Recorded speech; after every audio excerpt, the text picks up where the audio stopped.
Hello my dear students, आज हम class 12 chemistry में पढ़ने जा रहे हैं rate law and order of reaction. जैसे कि हमें पता है कि रेट ऑफ रिएक्शन जो है, रेट ऑफ रिएक्शन बढ़ा भी सकते हैं और कम भी कर सकते हैं। तो ये किस पर डिपेंड करता है? अगर हम कंसंट्रेशन चेंज करते जाएंगे। ठीक, तो रेट ऑफ रिएक्शन जो है, रेट ऑफ रिएक्शन किस तरह से डिपेंड करती है ऑन ईच कंसंट्रेशन टर्म। ठीक है, किस तरह से?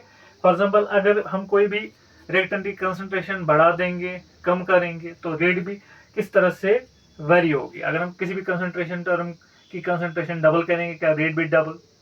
अगर हम किसी भी कंसंट्रेशन टर्म की कंसंट्रेशन हाफ करेंगे, क्या रेट रेट भी हाफ हो जाएगी। तो इस किस तरह से rate of reaction directly concentration term पर डिपेंड करती है। ठीक, फिर ईच कंसंट्रेशन पे, यानी ये rate relationship between rate and concentration, उसको दिखाने के लिए हम ईच कंसंट्रेशन पे टर्म पे कुछ ना कुछ पावर चढ़ाते हैं, तो वो बनता है फिर order of reaction. Let us suppose हम एक रिएक्शन मानते हैं कि A plus B gives C plus D. ठीक है, हम मानेंगे कि let us suppose rate law for this reaction is, हम मानेंगे कि ये इस रिएक्शन की रेट सिर्फ ए और बी पर डिपेंड करती है। तो किस तरह से? Rate is equal to k concentration of a raise power x and concentration of b raise power y.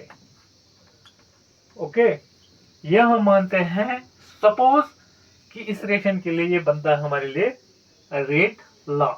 Okay, फिर हम, क्योंकि हम इस रिएक्शन को देख के रेट लॉ या ऑर्डर नहीं बता सकते हैं, दैट मीन्स हमने बारी बारी करके रिएक्शन की लेबोरेटरी में, फिर मैं ए की कंसंट्रेशन चेंज करता गया, बी की कंसंट्रेशन चेंज करता गया, तो ओवरऑल मैंने क्या देखा कि अगर मैं ए की कंसंट्रेशन कर रहा हूं डबल, ए की कंसंट्रेशन कर रहा हूं डबल, जो रेट है, रेट क्या, रेट भी बन जाती है डबल। ओके, फिर हमें, जब मैंने देखा बी की कंसंट्रेशन में चेंज कर रहा हूं, यानी बी की पहले, बी से मैं जब उसको 2b कर रहा हूं, तो रेट मगर दिस टाइम मुझे बनता है 8 टाइम्स। ठीक है, ये सभी रिजल्ट देख के मैं इस रिएक्शन का एक्चुअल रेट लॉ दे सकता हूं। ठीक, किस तरह से? पहले मैं ये स्टेटमेंट लूंगा, ए की कंसंट्रेशन जब मैं डबल कर रहा हूं, फिर रेट भी डबल, दैट मीन्स ए की कंसंट्रेशन जब डबल, यानी रेट बनती है डबल जब मैं क्या, ए की कंसंट्रेशन डबल ले रहा हूं, यानी मुझे लेना है 2 टाइम्स की रेज पावर एक्स।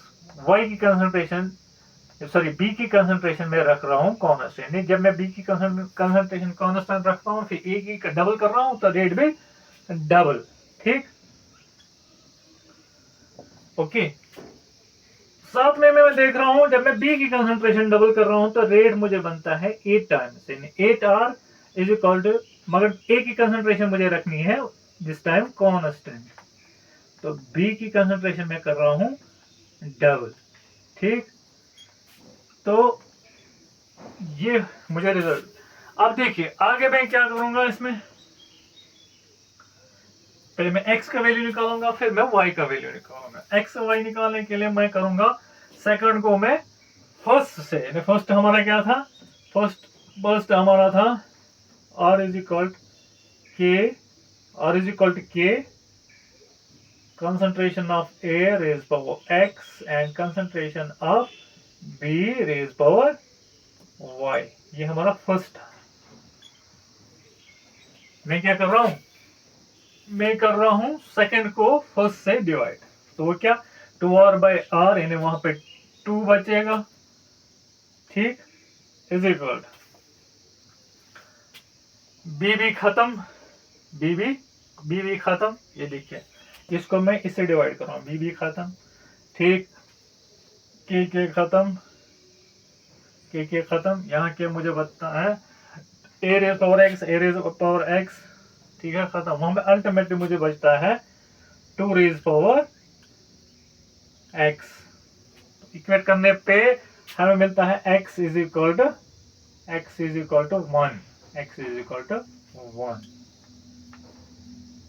यानी order of this reaction with respect to a is 1। अब मैं क्या करूंगा, अब मैं ये थर्ड को डिवाइड करूंगा फर्स्ट से, जब मैं थर्ड को डिवाइड करूंगा फर्स्ट से, ठीक है, ए तो सेम है तो कट जाएगा, के कट जाएगा, अल्टीमेटली वहां क्या बचेगा, 2b raise power y is equal to 8, यानी 8 is equal to 2b raise power, sorry 2 raise power y, 2 raise power y, तो यहां से मुझे y क्या मिलेगा, 2 raise power 3 is equal to 2 raise power y, तो यहां से मुझे y निकलेगा y इज इक्वल टू 3, ठीक।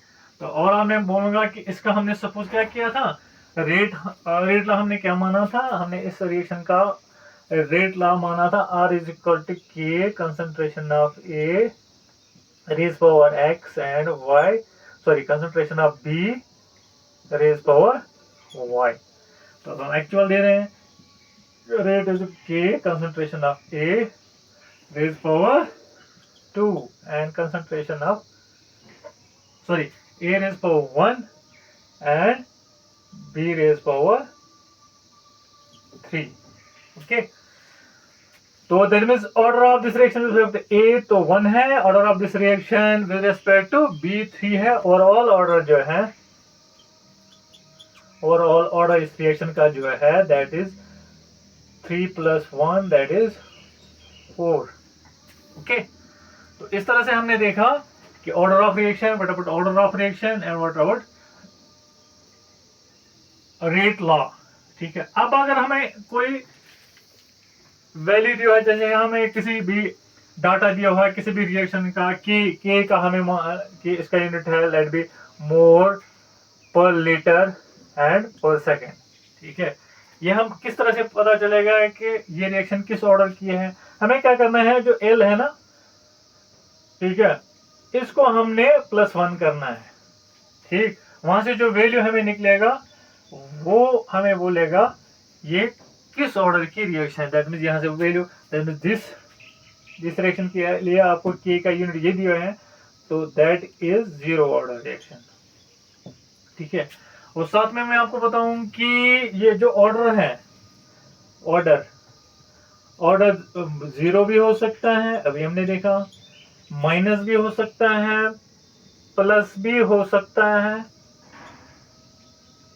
और फ्रैक्शन में भी हो सकता है। और साथ ही मैं बताऊं कि ऑर्डर ऑफ रिएक्शन या रेट लॉ जो है दोनों एक्सपेरिमेंटल क्वांटिटी है, किसी रिएक्शन को हम देख के नहीं बता सकते, ओके। अब हम देखेंगे what about elementary reaction and what about complex reaction. Let be हमारे पास एक एलिमेंट्री रिएक्शन है 2a plus 3b is equal to c. Elementary reaction means कि it takes place in single step simple या elementary reaction। इसका हम जो है ना, ये स्टोमेटिक कोएफिशिएंट डायरेक्ट हम ऑर्डर ले सकते हैं, यानी इस रिएक्शन का मैं रेट लॉ ऐसे लिख सकता हूँ डायरेक्ट, ए रेज पावर, अगर ये सिर्फ ए और बी की कंसंट्रेशन पर डिपेंड करता है इसका रेट, तो that means a raise power 2 and b raise power 3, ठीक। ये हमारे पास क्या था, एलिमेंट्री या single step reaction, elementary reaction, elementary reaction, okay. अब अगर हमारे पास कॉम्प्लेक्स रिएक्शन है, हमारे पास कोई कॉम्प्लेक्स रिएक्शन है,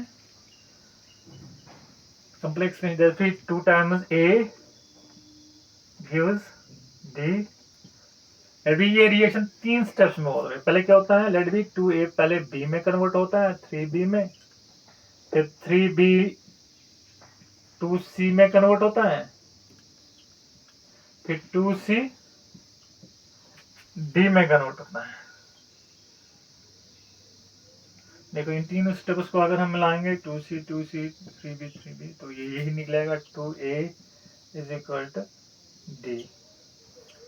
इस रिएक्शन को हम मानेंगे ये तीनों स्टेप जो है, इनमें जो स्लोवेस्ट स्टेप होगा ना, तो that will be rate determining step, यानी वहां से हम लेट बी ये फर्स्ट स्टेप जो है दैट इज स्लोवेस्ट स्टेप, तो क्योंकि कॉम्प्लेक्स रिएक्शन का ई स्टेप जो होता है एलिमेंट्री होता है, तो यहाँ से हम डायरेक्ट इसका अगर रेट दे सकते हैं, रेट लॉ दे सकते हैं। रेट लॉ में यहाँ लिखूंगा रेट इज इक्वल टू के, अगर इसकी रेट इस रिएक्शन की रेट सिर्फ एक कंसेप्ट पर डिपेंड करता है, मैं सीधे लिखूंगा ए रेज़ पावर 2, ये इसका रेट लॉ बन सकता है। कॉम्प्लेक्स रिएक्शन थी जो 3 स्टेप्स में हो रही है, तो पहला स्टेप इसका स्लोवेस्ट स्टेप है, वहां से हर एक स्टेप जो है वो एलिमेंट्री होगा, तो वहां से मैं डायरेक्ट इसका रेट लॉ दे सकता हूँ। होप आपको rate law and order of reaction अच्छी तरह से समझ में आ गया होगा। Thank you, hope for best.